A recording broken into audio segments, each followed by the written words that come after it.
famous Jewish author called Chaim Potok, and this is what he goes on to say. I learned a long time ago, Raven, that a blink of an eye is itself nothing, but the eye that blinks, that is something. A span of life is nothing, but the man who lives that span, he is something. He can fill the tiny span with meaning, so its quality is immeasurable, though its quantity may be insignificant. Do you understand what I am saying? A man must fill his life with meaning, for meaning is not automatically given to life. Ladies and gentlemen, may I request you to please put your hands together for Dr. Subramanian Swamy, who has consistently, fearlessly, in all the roles that he has played, whether as a bureaucrat or as a politician or as a national leader today, in filling his and countless other lives with meaning, and more important than meaning, knowledge.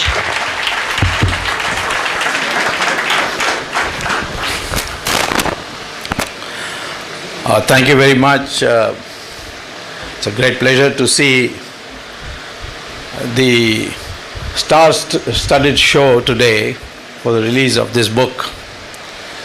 And in a school which brings back my childhood memories, although I didn't go to school here, but my uncle, that is my mother's sister's husband, was a teacher here.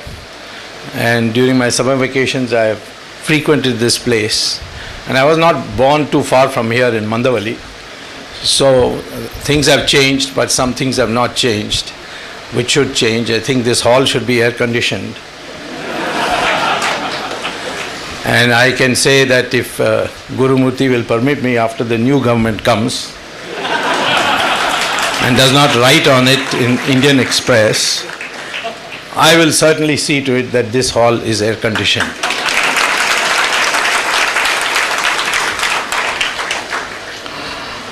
I thought the book should have been named as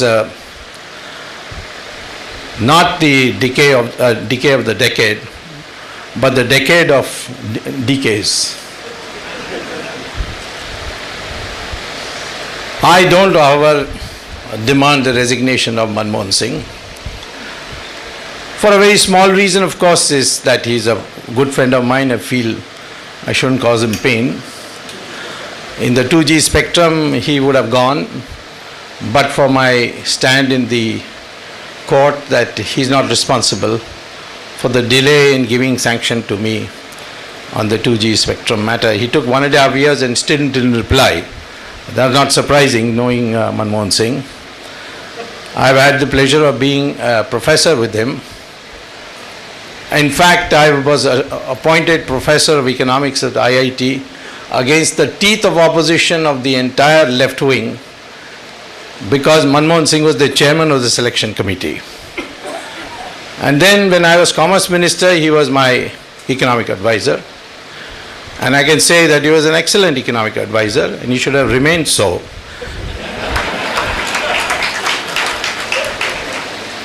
But to blame him is fine, that he is not the prime ministerial quality, agreed. But I'm always been concerned that if we force him to resign, who is going to come after him? And if a moron comes and occupies the chair, whom in Hindi I call as Buddhu, who otherwise shall remain unnamed, not to embarrass the audience. So I would say the greatest contribution Manmohan Singh has made in 10 years is that he did not resign and saved the nation of a worse fate than his being the Prime Minister. Because the same factor would have operated out of one house instead of across two houses, Racecourt Road and Tentapat. Would have been the same house, the same thing would have happened. I have written a foreword to the book, so I was told don't talk about the book. Talk about the agenda for the next government. That Guru Murthy should have been asked, because he is the brain controlling all the things that are happening in BJP. No? I am quite confident that BJP will come to power with an absolute majority.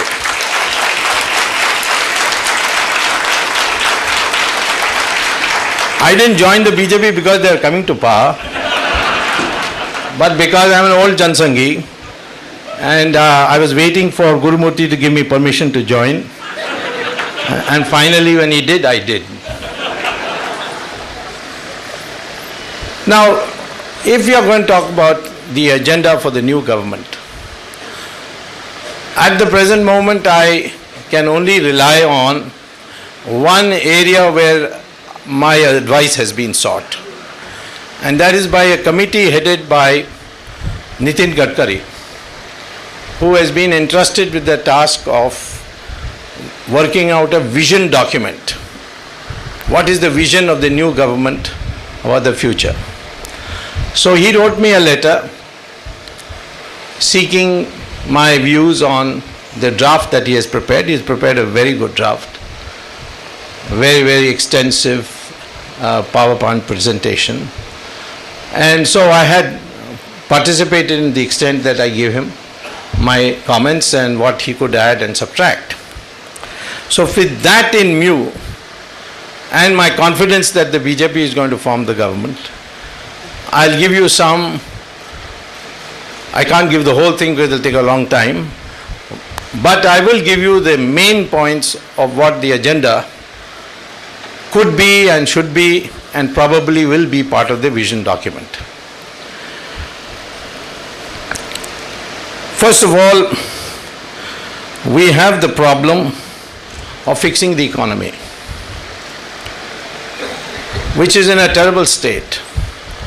For me, that's not new, because when I originally became the cabinet minister, in fact the senior most cabinet minister for commerce and law and justice, we inherited an economy.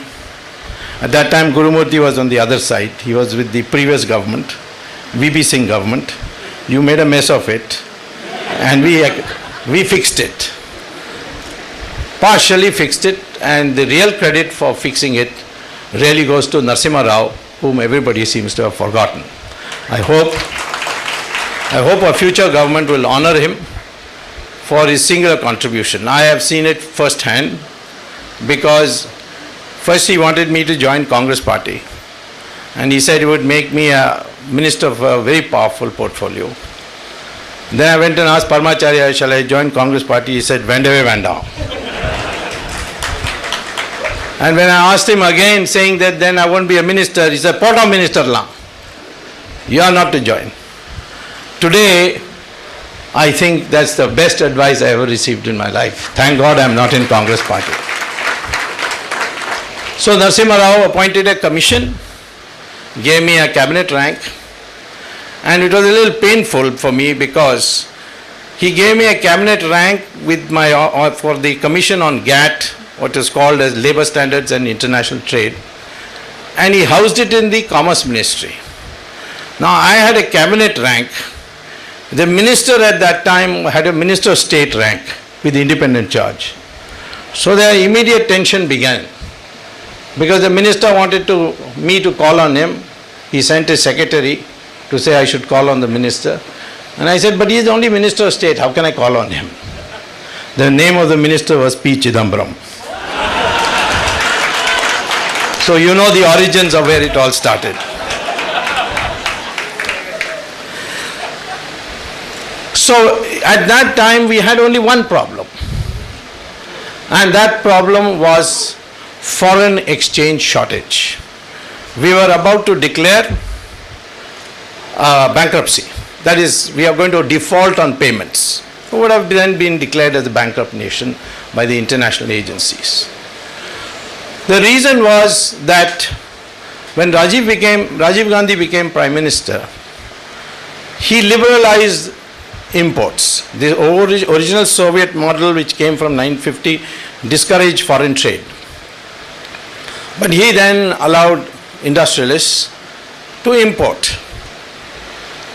And he said that because if you take loans from abroad and then buy what you want, then you will get automatically permission to do so.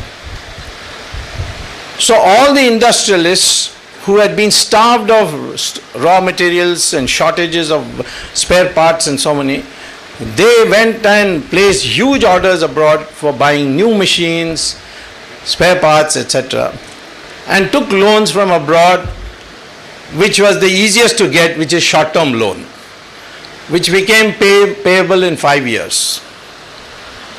So, but the machine had a long gestation lag in producing results. So by 1990, when I became minister, the loans all became due. We never had foreign exchange reserves as a policy because the Soviet model didn't believe in export-import, so there was no question. And there was foreign exchange rationing and so on in those days. So we suddenly found that all these loans became due for payment, and we didn't have money. And then Chandrasekhar asked me, what can we do? Anywhere you turned, they said no, condition this, condition that. So finally he told me that, we can't take a loan from abroad with conditions. You find some way. Fortunately at that time, when he told me this, I came back to my office, I found the American ambassador sitting, waiting for me. And I asked him what brings him. He said, President Bush has decided to, that is the senior Bush, decided to go to war over the Iraq, Saddam Hussein's capture of Kuwait. And we need to bring planes from Philippines. They can't fly all the way to Saudi Arabia. So therefore we would like to fuel in India. So suddenly the idea struck me. I said, how much will you pay if I permit you to make the landing? Of course he came after Chandrasekhar told him go and talk to me.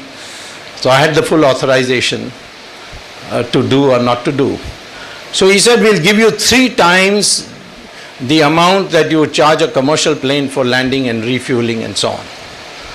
I told him that's not possible because you are asking us to change policy. We have never allowed American planes to land in a war effort. So you're asking us to make a great policy change. So you should give a little more. So he asked me, how much do you think you need? So I said the country needs $2 billion without condition. And not from you, but from the IMF, because you don't want to take it from America. So he said, IMF, what we have got to do with the IMF?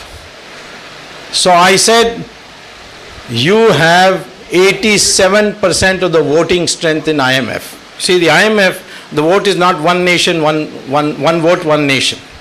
It is how much contribution you make. So America, Japan, all these put together account for 87% of the donation to the IMF. So 87% of the vote. So I said you can use your 87%. In the history of IMF, they have never given a loan without condition. So I said, but you can make an exception. You want this plane to land, then you have to do this.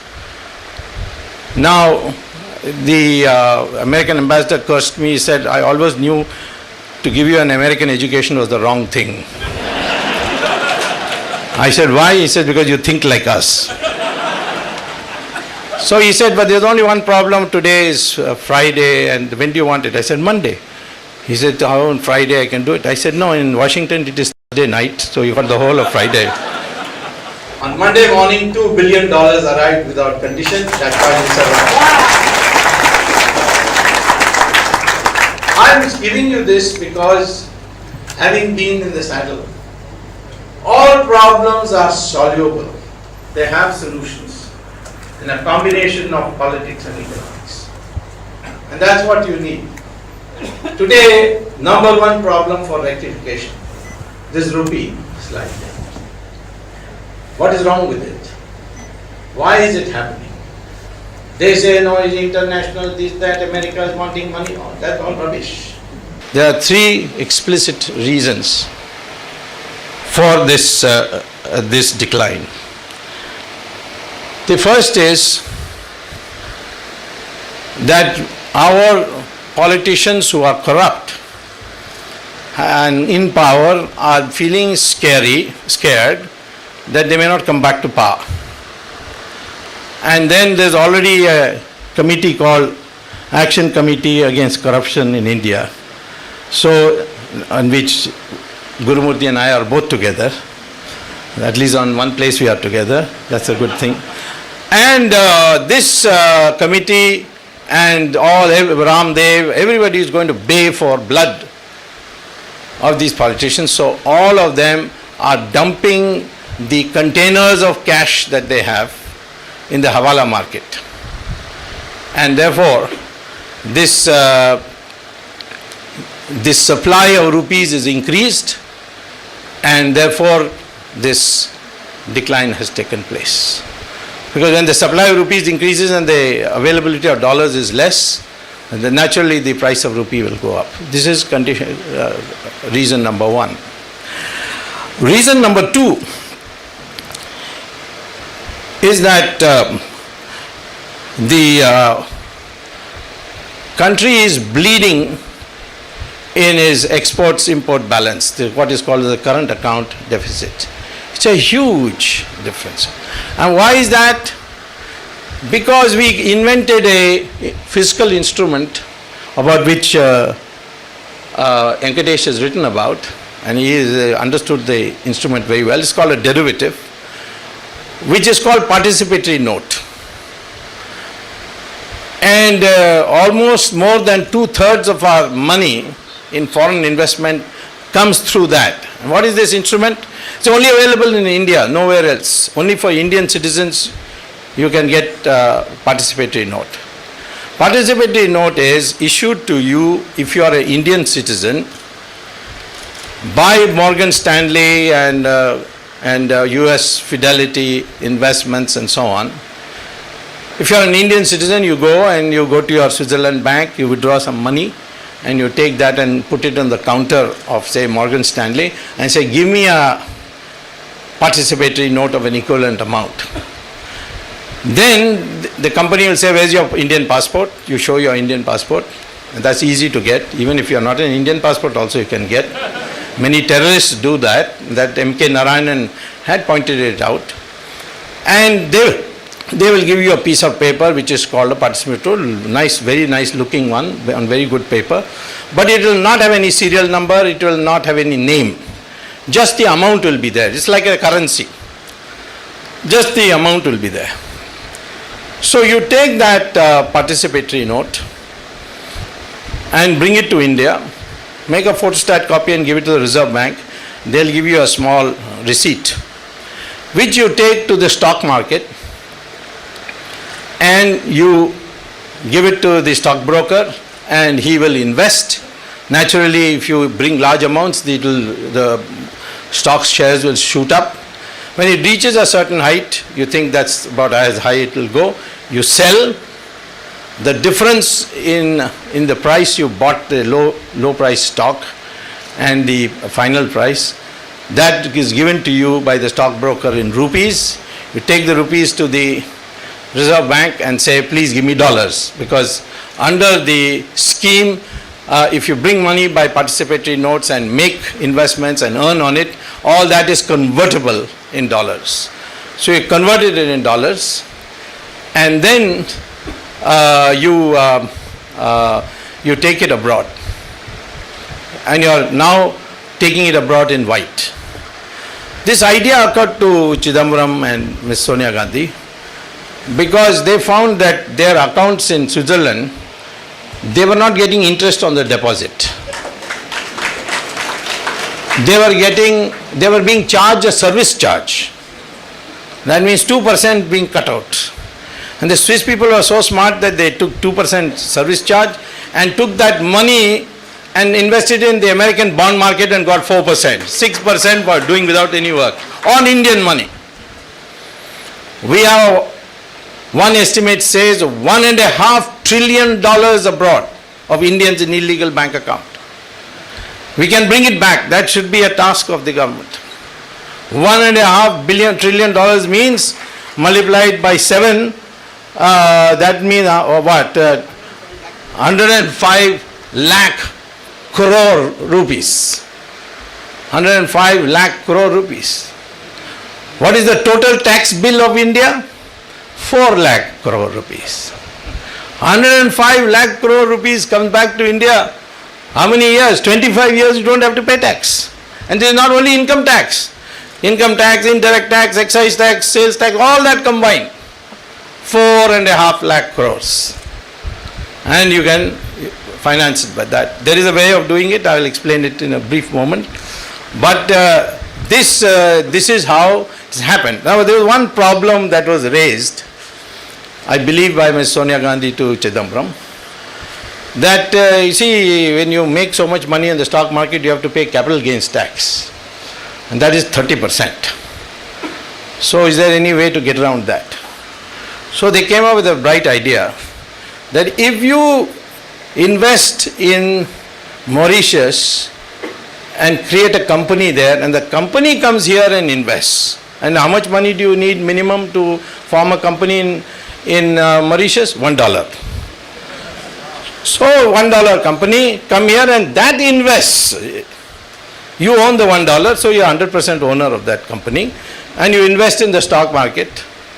Then, because Mauritius is a poor country, and very friendly to us, lots of expat Indian immigrants there, etc. So the government passed a law saying that any investment in the stock market or anywhere by Mauritius companies is exempt from capital gains tax. So you have to pay 30%, but not Mauritius company. That's why I found in 2G that so many companies had offices in Mauritius. Not only in Mauritius, but in the same street of Mauritius. Not only in the same street of Mauritius, in the same building of Mauritius. Not only in the same building, but in the same room also. It's a dud address. I found this in 2G. All of them have got it.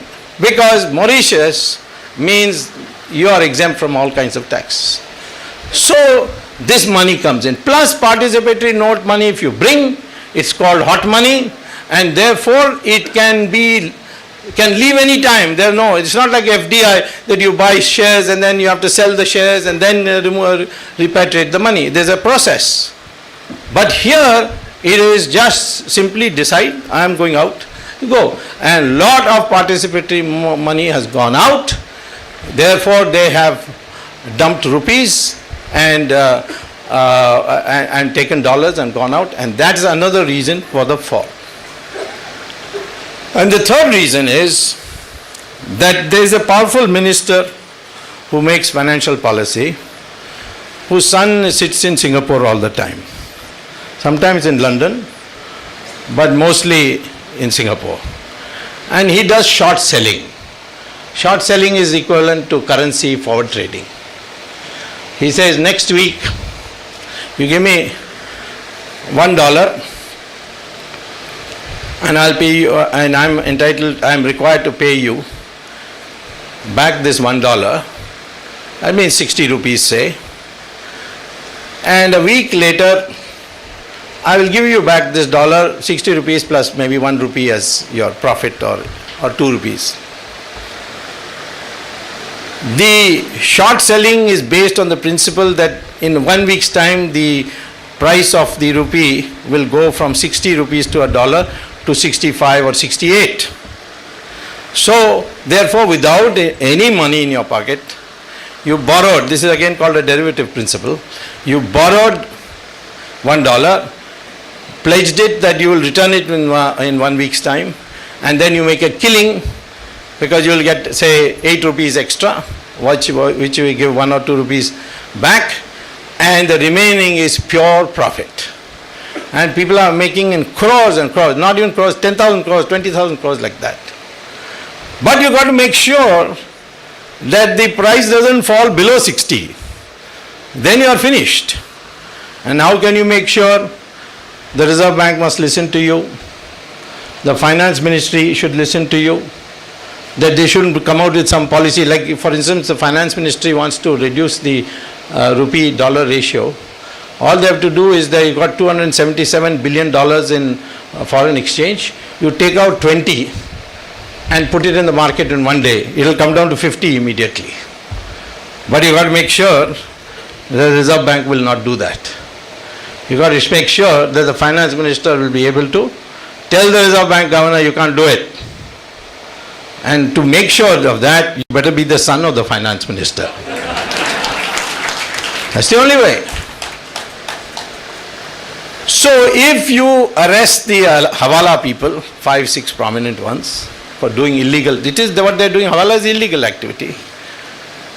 You start questioning those who are doing short selling in Singapore. It's very well documented. And you abolish participatory notes. The rupee rate, in my opinion, will come down to 25 rupees to $1. This is my prediction. If a government is determined to do it, it can do it within 6 months, because you don't want to give too much of a shock. You can do it in stages. In any case, when people see that you are coming that way, most of the crooks will start running away. So therefore, this as a solution. And in my opinion, this is an important one. And as a consequence, you have to take some other measures which restore the confidence of the public that something is happening. Not that it will happen tomorrow, it will filter down. No, not that way. I had suggested this to Narasimha Rao. I told him, listen, you're making one mistake, because he took the blueprint from me. I had prepared it for the Chandrasekhar government. We adopted it on 11th of March 1991 in the cabinet. On 12th of March, Chandrasekhar resigned and the government fell. So we could not implement it. The first thing Narasimha Rao asked me is, give me that blueprint. I gave it to him. Now, I had told him, this country, vested interests have built themselves into the woodwork. If you deregulate, they'll all lose money right away. Supposing you say no license needed, all the touts on licenses will become poorer. If you say no quotas needed, then again same problem. Hey, this Soviet model period of 50 years or 40 years up till 1990 had built a new army of touts. And in order to be effective as touts, they became members of the Congress party. And as a consequence, they became ministers. So therefore, I said, if you do this and not have something for the people, they'll do a propaganda, the rich people, because the business houses started celebrating when there was no quota, no license. They all started celebrating. The bureaucrats were very unhappy. That's why I'm glad we gave a couple of books to the bureaucrats today, because they also need to read and write. I was approached by the civil servant who was the controller of exports and imports, very powerful office in those days, now it's abolished. He told me, sir, you are wanting to do away with all these export controls and import controls. Do you know that businessmen will stop coming to your office to ask for favors? This was the attitude. You can control people through these things. So I said, they were going to be very unhappy with you. So I said, do two things. One, very easy. I said, abolish income tax. I said, the rich don't pay income tax because they got chartered accountants. You are a chartered accountant too, no? They don't pay any income tax. In fact, Dhirubhai Ambani paid his first income tax in 1996. And G.D. Birla's annual income shown for almost all his life was 18,000 rupees a year. Well, if you can have a good meal for 2 rupees, then you can certainly survive on 18,000 a year. But anyway, the rich don't pay much income tax. They either have chartered accountants or they can bribe the income tax officer. They get away. The poor don't have enough money to qualify. It's the middle class, salaried class, professional class, doctors, lawyers, opinion makers in the country. I said, they must get something directly. When they see the industrialists celebrating, they shouldn't feel that we are not getting it. You abolish income tax. In those days, income tax is only 2% of the total revenue collected. Today is a little more. But I said, when you, or if you don't want to do income tax abolition, you just say, anybody who saves money out of his income in recognizable form like bank deposits, share certificates, etc., that entire amount is deductible for income tax. 100% deductible. Then I said, our people, after all today, even today, we can pride ourselves that the biggest savers of India are the households. It's not the corporate sector.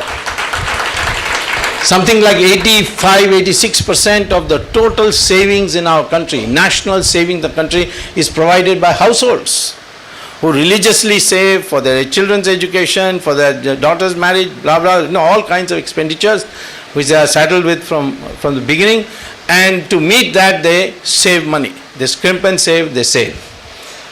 And they will be thrilled. And they will feel, yes, something is happening. You say more is coming, but this is immediately. And I said, there is a great project which will generate employment. Link all the rivers of India. Start the project. You will start digging canals, water will start flowing, places like Rayalaseema will get water. So there will be a feeling of participation of the rural India. But he was confident, no, he can manage. You see, Narasimha Rao, had all kinds of luck, but in this he didn't have a luck. He lost the election because the vested interests ganged up on him and convinced everybody that this man is for the rich man. That's why he lost. But he had pushed his luck too far. When he became Prime Minister, there was an expectation that Rajiv Gandhi's assassination will produce a sympathy wave. But unfortunately, the elections were organized in stages. So by the time Rajiv Gandhi was assassinated, 3 stages were already over. And in those stages, Rajiv Gandhi did quite badly. But in the last one, he did very well. So they ended up with 240 seats. And the Congress was asked to form the government. I can tell you from personal knowledge, because I was minister then and Rajiv Gandhi was a great friend of mine. We had a coalition government earlier with him. So I had a lot of interaction with Congress party. The original idea was to swear in Sonia Gandhi as Prime Minister. Then the family said, you see, this minority government you will won't be able to run with your experience. So let's appoint a very sick old man as Prime Minister. And then we will break some parties and get a majority, then we'll bring you in. Now the problem was that Narasimha Rao, the moment he became Prime Minister, his health began to improve. And he won't die. So for a moment they tried. Sonia Gandhi herself asked Narasimha Rao to step down from the presidentship of the party. He said, no, your mother-in-law didn't do that, and Jawaharlal Nehru didn't do that, Rajiv Gandhi didn't do that, your husband didn't do that, and that's the Congress tradition. I will not give up. So all this hostility to Narasimha Rao comes out of all that. But in this, he pushed his luck. And all the other reformers in India also pushed their luck this way. Chandrababu Naidu did wonderful work. Last, because he didn't allow for this lag factor. Rich people immediately saw their benefit, but the poor people didn't experience anything. So we have to design our economic reforms in such a careful way that the middle class, the most vocal class of India, feels change is coming. Some small change comes, then they get satisfaction, yes, more is coming. And then something should keep coming. Your design of reforms is going to be very important for the future. And I would say that that is the basis for the next agenda. What is the strength of the Indian economy? The strength of the Indian economy is the potential we have. Look at the population. Thanks to the Indian obstinacy in the 1975-77 period, when they refused, they threw the government out on an issue of forcible castration or whatever, sterilization. And as a consequence, the Indian population has been slowing, but slowing in a slow pace. The Chinese went in for this one-child family, forcibly. And today, the average age of China is 37. What is the average age of India? 26. Over 70% of our population is today below 35 years. This is the crowd if properly educated, would produce the innovations necessary for liberating the Indian economy. Today we are all the time complaining about oil. Petrol prices are being raised every day. I don't think petrol prices should be raised because most of it is taxes. It's not the cost of petrol anymore. But I would say that there is now a substitute for petrol, and that's called hydrogen fuel cells. The Americans have cracked that. They can commercialize it, but they won't because they got an abundance of oil. Now they found shale oil also. And the oil companies are powerful people in America, so they say no research on this. No further, no application. The Japanese have made some feeble attempts to run 1 or 2 Toyota cars on hydrogen fuel cells. But India has also done the research. And we have Indians in America who have been part of the advanced team there. We can convert automobile, trucks, all these running on this new fuel source which is called hydrogen fuel source, and that's their young people population. Same way, you've got 60% of the world's thorium. Of course, you better move fast because they are all picking up the sand and sending it to America, and America is storing Indian sand because all thorium is available on sand. And that's why this sand mining has become such an attractive proposition. So, thorium, 60% of the world thorium. Uranium going to be exhausted in 2050. Thorium is the cleanest nuclear fuel. But it's a process by which three-stage process by which you can make it into fissile plutonium or plutonium or plutonium to drive a reactor. And therefore, first and second during Baba's time we did. The third one, very little investment.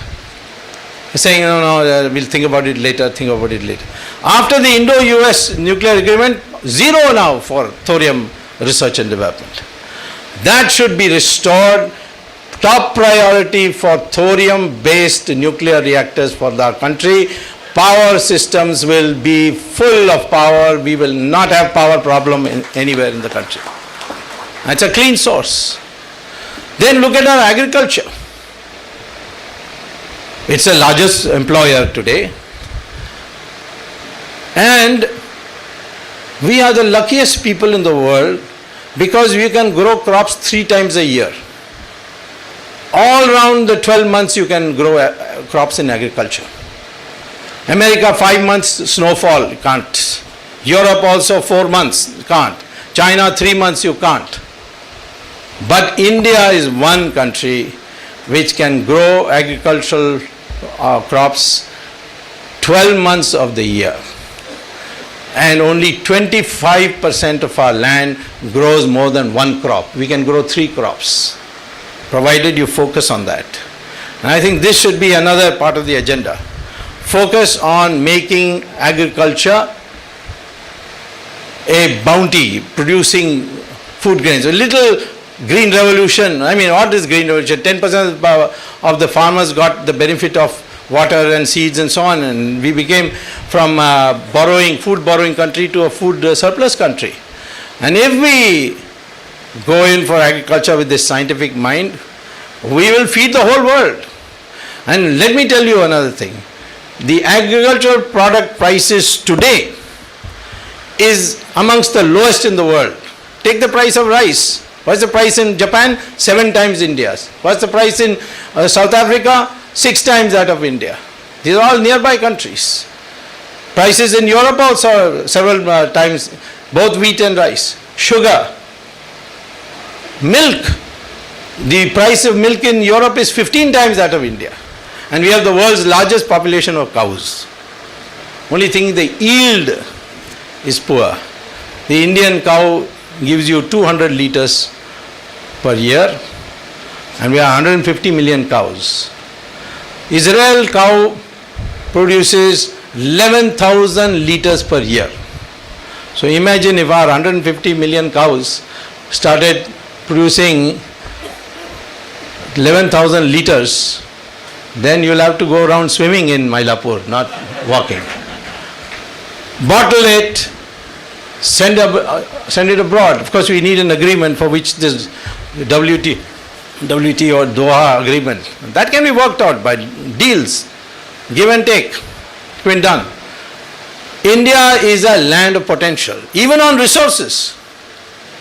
If you had auctioned the spectrum, you would have got 1,76,000 crores at least.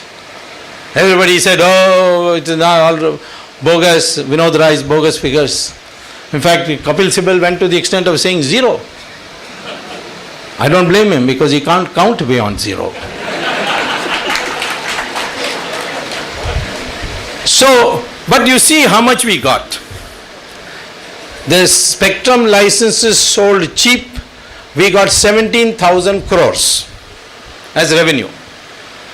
What is the price in 2008? You see, suddenly they developed a love for the NDA government and said, we will give spectrum at the price the NDA government gave. But NDA government had auctioned the spectrum license. That time there were only 4 crores mobile sets. And they auctioned it and the price turned out to be 1680 crores. In 2008 we had 700 million, that is 70 crore mobile sets. Big demand. Everybody clamming. 522 companies applied for licenses. If you had auctioned it, you would have got 10 times. So instead of 17,000 crores, you would have got 10 times that, which is 1,70,000 crores. So Vinod Rai was perfectly right. But what did the companies which got it cheap do? They sold it to foreign companies at 8 times the price. Swan Telecom, which was not even a telecom company, it was a real estate company. He sold it for 8 times to Etisalat. Unitech, another real estate company, sold it to Telenor for 8 times the price. Tata sold it to Docomo, not all of it, half of their license. They sold it to Docomo for 13 times the price. Similarly, Videocon sold it to, I think the Russians, the Sistema, for 14 times.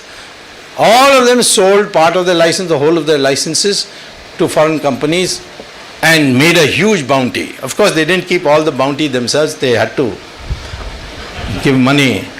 So Raja got some, not all. No? I have told I'm a prosecutor, I'm a deemed public prosecutor in the 2G. That's why no one will escape, I can tell you that. Whatever the newspapers may say. I'm waiting for CBI to do its job. When they are finished, whatever is left over, I will take over. I found that Raja got only 4 crores. Only 4,000 crores. That's nothing nowadays, 4,000 crores. Chidambaram also got 5,000 crores.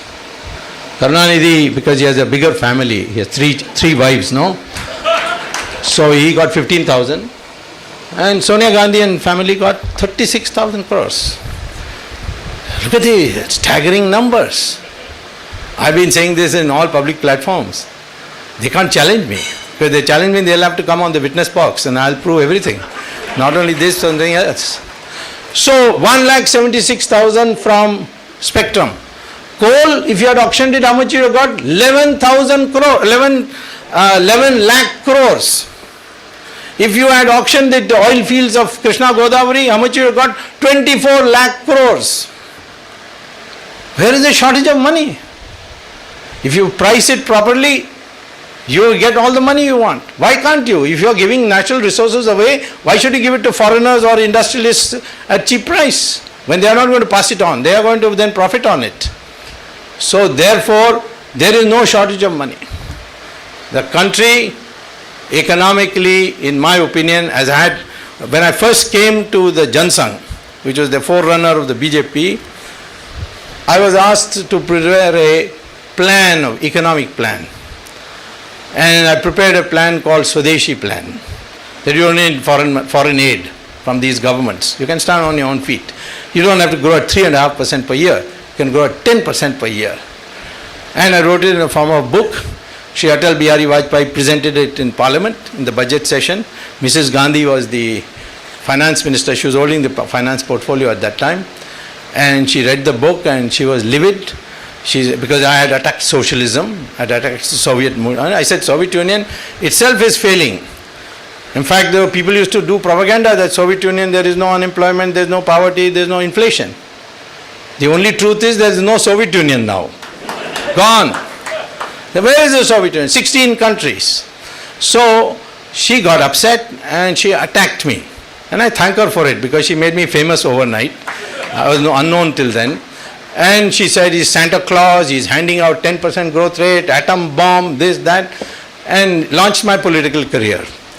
So that plan, I'm telling you, at that time also people thought this is not possible. Today we have seen growing at 9%. We can grow at 13%, 14%. If we bring in efficiency in the use of resources, that means getting rid of corruption. And corruption can be got rid of. It requires three things. Short term, bring in e-governance. If now railway reservation, not that much corruption. You want to get a form from a collectorate, much less now because you can download many of the forms. So that's short run, streamline the system. Second is catch big people, don't catch small people, that later on. Catch big people, send them to jail. And once that process starts, confidence will be, and people will begin to feel if such people can be caught, what will happen to us? And there will be a total change in climate. And finally, I will say the third long-term one. People misunderstand me when I say it but I don't know any other religion except Hindu religion. I say the values of Sanatan Dharma. Today corruption is due to greed. And the one thing that Sanatan Dharma teaches you is that don't have greed. That is why we have never elevated money as an indicator of social status. When I was a student at Harvard, people used to ask me how you Indian people can follow Mahatma Gandhi. I said, why? Because he doesn't wear clothes properly. He's hardly dressed. So I thought about it. I said, your country leaders have to be very well dressed. He said, absolutely, top. They must be dressed in the best suit. Their shoes should be shining. Their tie should be top class.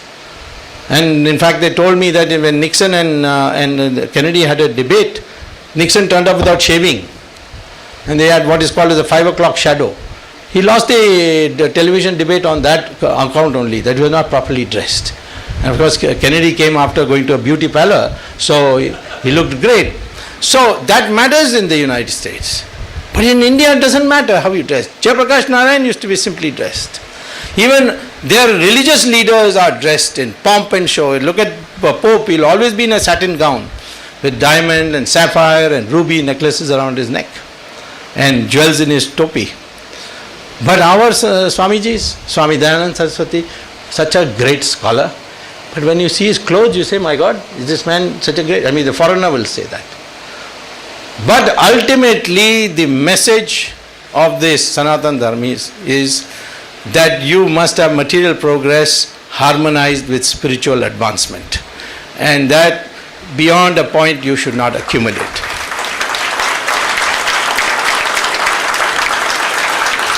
And that is what has produced the happiness in our country. Foreigners are coming to all our ashrams. You ask them, why are you coming? You're all rich people. Go to Rishi Ravi Shankar's or Ramdev's or Swami Dayananda Saraswati's ashram. See how many foreigners there. What is their problem? Their physical problems are all solved. They've got enough money to live comfortably. But they are not happy. And that we are able to teach. That's why there are now yoga teachers in every town of the United States. People are learning Gita. Their propagation. There's a big demand. I tell people jokingly that when I go to America, people start chasing me because my name is Swamy. They think I must be a sadhu. They come for a lecture. We want to hear about Gita.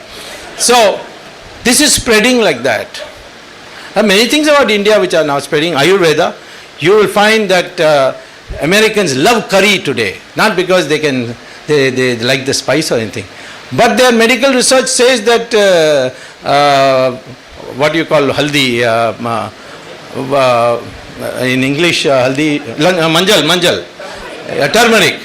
Turmeric prevents Alzheimer's disease. They did a research, Harvard Medical School with the Israelis did a research, why Indians have such a low incidence of Alzheimer's disease. And they found that ultimately it is this turmeric. So now you can go to a department store there and you will see turmeric bottles. People are even swallowing turmeric bottles without realizing that you should take it in small doses.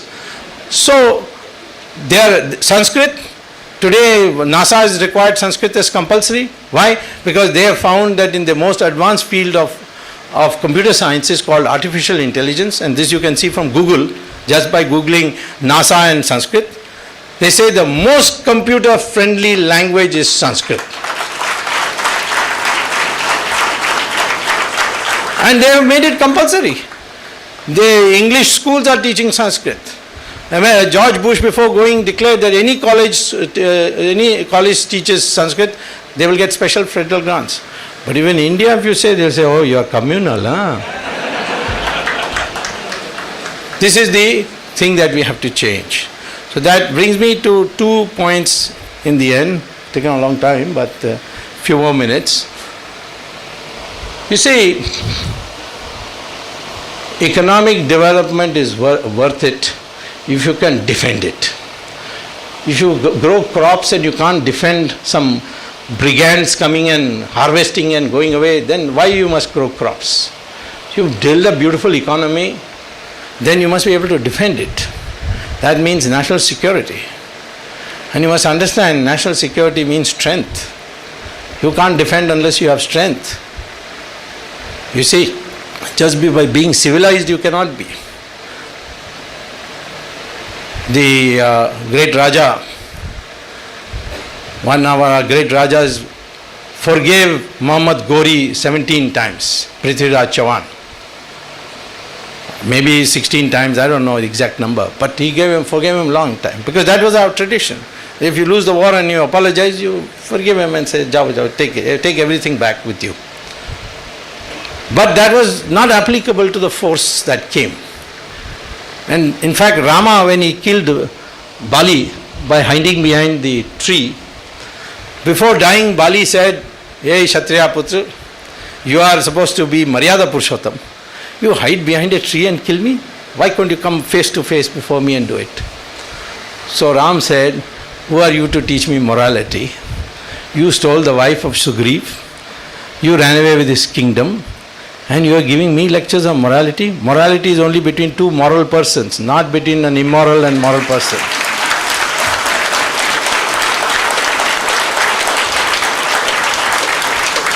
Swamy Chinmayanand used to say that we suffer from Arjuna disease. Sitting in the battlefield, shall I kill him, not kill him? Karna is trying to get his chariot out. Krishna says, kill him. He said, how can I am Kshatriya? I can't kill him. Like when he's kneeling down. He said, yeah, when you took off your wife's sari, that time he was a Kshatriya or what? Kill him now. So therefore our dharma is very clear.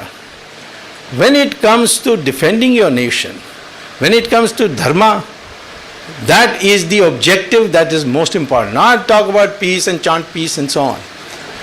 You are all the time complaining that the Chinese are crossing into your borders. They are all TVs there. The Chinese watch it and enjoy it. The Indians screaming and jumping up and down. Now, if they do that, you have to retaliate. There will be a war. Well, that's why you got an army, to fight a war. But you don't have to fight them in Aksai Chin. You develop the naval base in Car Nicobar, which is called Indira Point. It used to be called some Pygmalion Point or something before. Huh? You can always pick it up, that's not a problem. From there to Sumatra, which is Indonesia, not a very friendly country to China, is only 90 kilometers. But 90% of Chinese traffic for freight, goods, pass through that. So make a deal with Indonesia, that we both of us don't like China. So let us control this. And if the Chinese do some pinching in Aksai Chin, shut down that canal and tell them, okay, Because China can't defend itself there. It's an Indian Ocean, they are much weaker than us. So that way we have to do. Same thing with Pakistan. I mean, they chop off your soldiers' heads, we are not able to respond. What impact it has on our soldiers? They die for you, they expect at least honor. But just now he is going to meet Nawaz Sharif in New York. Who is Nawaz Sharif? Prime Minister of Pakistan.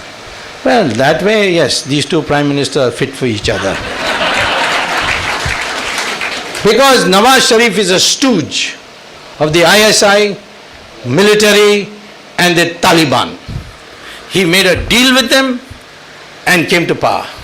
None of his candidates were killed during the elections. He cannot even read the newspaper in the morning unless he gets permission from the Taliban. And the Taliban has said that India is an unfinished chapter of Islamic history. What does that mean?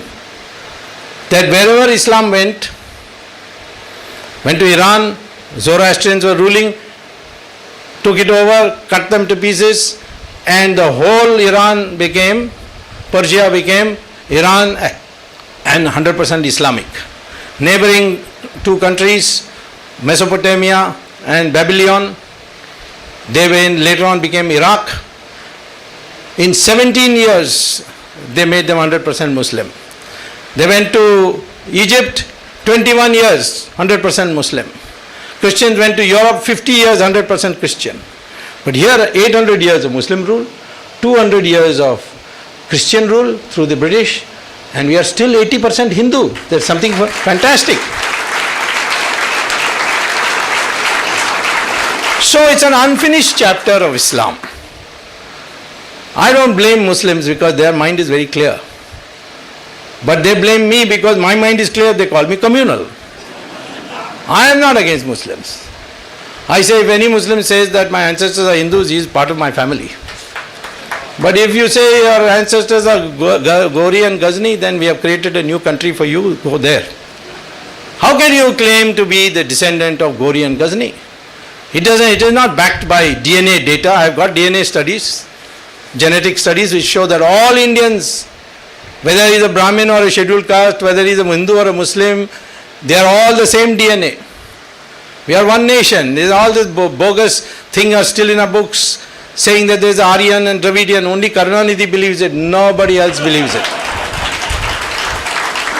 So this should be also part of our agenda, to rewrite the history book and new textbooks in our classes. You see, there are many things we are so defensive about.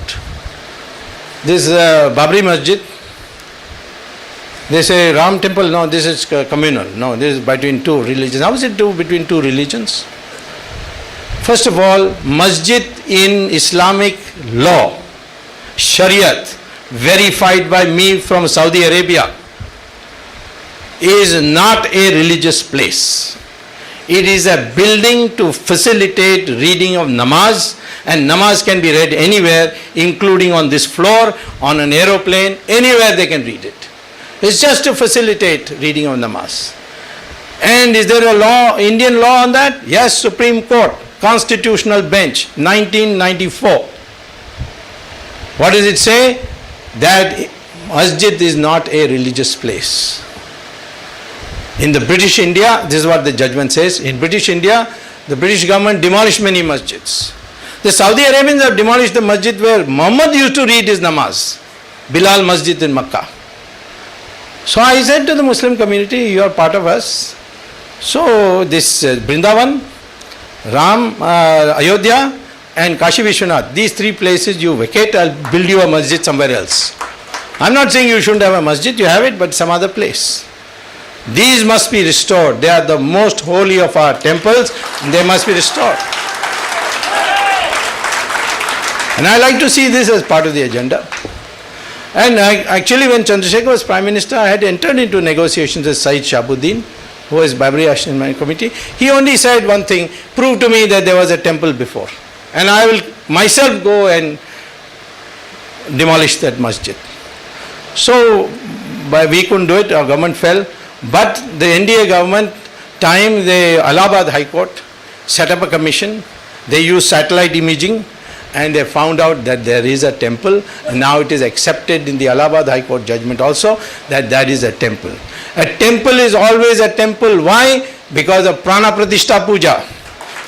And the Prana Pratishtha Puja means the Lord resides there. Therefore, nobody is owner of that place. In the case of a masjid, there is an owner. He is called Mutwali. And Babri Masjid, by the way, is not a Shia masjid. It is not a Sunni Muslim masjid.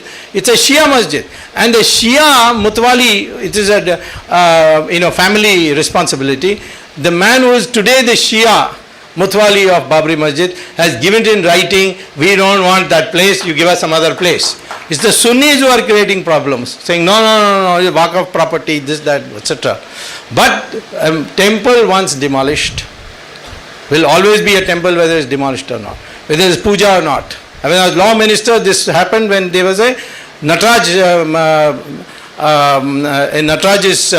murti which was taken by a farmer, discovered it buried below the ground. He took it out and he assumed that one of the temples which had been closed down in Tanjavur, it belonged to that. These touts came, they bought it from him, took it to England and decided to auction it for 5 million pounds.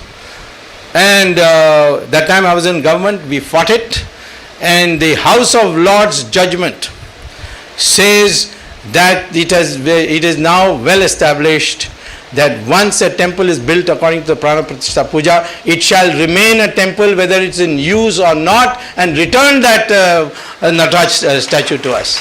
That judgment is there. So I would say this mindset, you see, is responsible for today's terrorism. They are very clear. They want to complete the chapter of Islamic invasion of India. And that's what they're doing in Kashmir. What have they done in Kashmir? 5 lakh Kashmiri Pandits, what is their fault except that they are Hindus? Driven out. So we have to do something about that. We can't send them back just now. Instead of that, we should send some proxies. Ex-servicemen who still can fight, give them weapons and money and say, go and settle in Kashmir. Article 370 cannot come in the way because the terrorists have broken the Article 370. Article 370 says you can't disturb the religious composition. So by driving out the Kashmiri Pandits, you have disturbed the religious composition. So therefore I will also disturb it, or rather restore it, by sending people there. These are the ways where when you retaliate, then you can get safety. Then people will worry. Pakistan is the most fragile country. How can they cut off soldiers' heads and get away with it? If we just retaliate, Pakistan last time broke into 2, this time they'll break into 4. Baluchistan is willing to go, Sindh is willing to go, Pashtunistan is willing to go. Only Punjab will remain. But that we can take care of separately. So I am saying the problem with India is that we do not know our strength and we don't use it.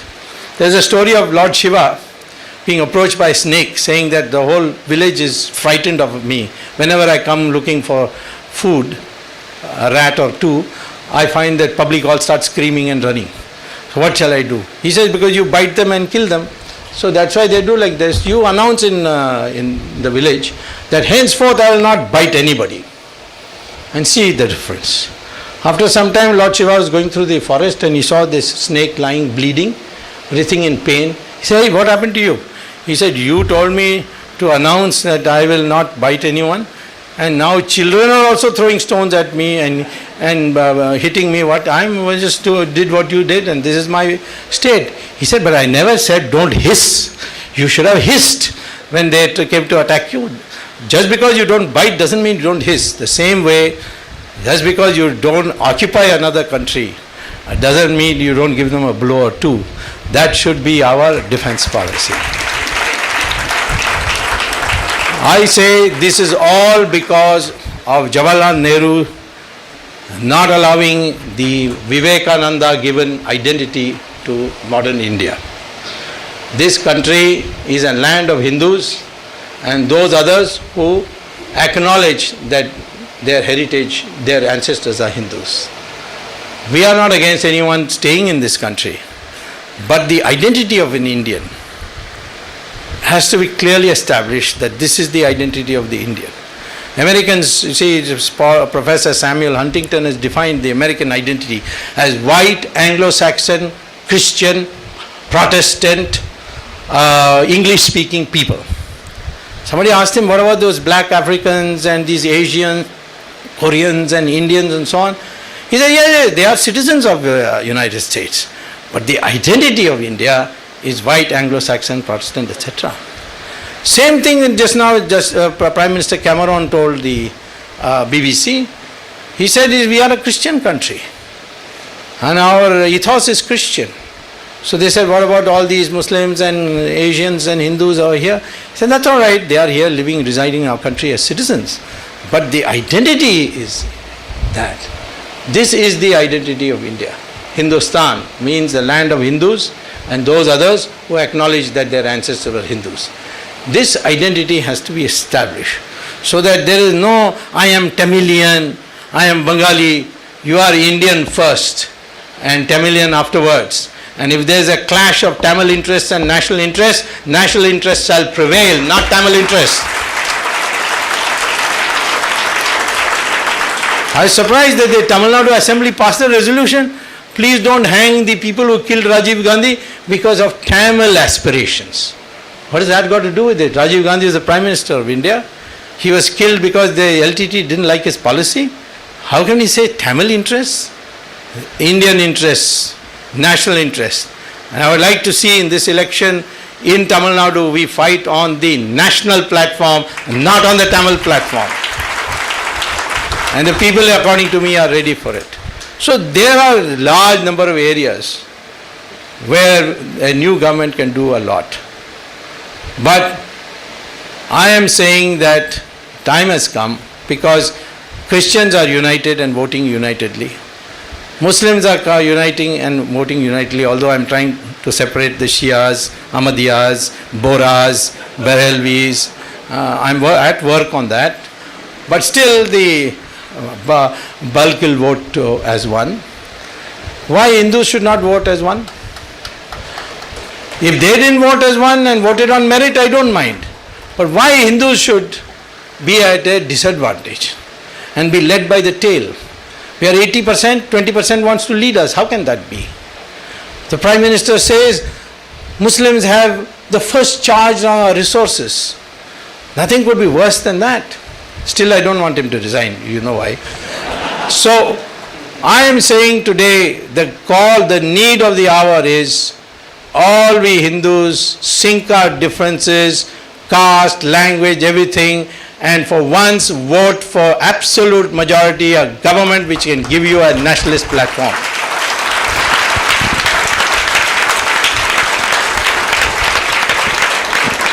And we can do that. In 1977, nobody had, except for Moraji Desai, Charan Singh and myself, only 3 people, and I was too junior anyway to make a difference, but Moraji kept me in his side and he said, you do the talking. In the meeting, mostly people wanted that we boycott the elections in 1977. Because they said, we have no money, our people still in jail, workers are in jail, how can we fight? She's got the power, she's there, she's looking for legitimacy for an emergency. Why should we give the legitimacy by fighting and losing? So Moraji said, no, we need to have an opportunity to go to the people. And even if we lose, doesn't matter, at least we went to the people.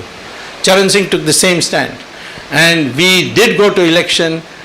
People never thought that the people of India will vote for democracy. But they did. It has got nothing to do with the education. Because if it was education which had decided, educated people voted for democracy, then Tamil Nadu should not have voted for Congress. So this time, Tamilians must do prayashchitam and vote for a nationalist party in full measure. It's a North Indian illiterate. He is sipping tea in chai shop, was talking the highest politics. And they didn't give Congress a single seat from Amritsar to Calcutta. And Indira Gandhi herself lost her election. Sanjay Gandhi lost his election. So this country don't go by this educated, uneducated. It's the commitment that matters. And today Hinduism is in danger. And let us unite, and our future agenda should be there to create a new Virat Hindu identity for the country. Thank you. Thank you, Dr. Swamy, for this outstanding ovation. And may I request the audience to please give a standing ovation.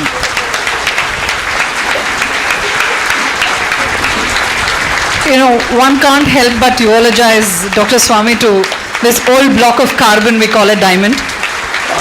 There's clarity, there's a lot of consistency. He's a man of high intellect and content-filled. He's very colorful and vibrant, but there's just one part. Here's perhaps a politician who's cut-free, so that makes him different. Alas, a single swallow does not a summer make. And I just hope more of us in this audience would be inspired to do our bit to this country, whether it's by our thoughts or, more importantly, by our votes. Thank you very, very much, Dr. Swamy.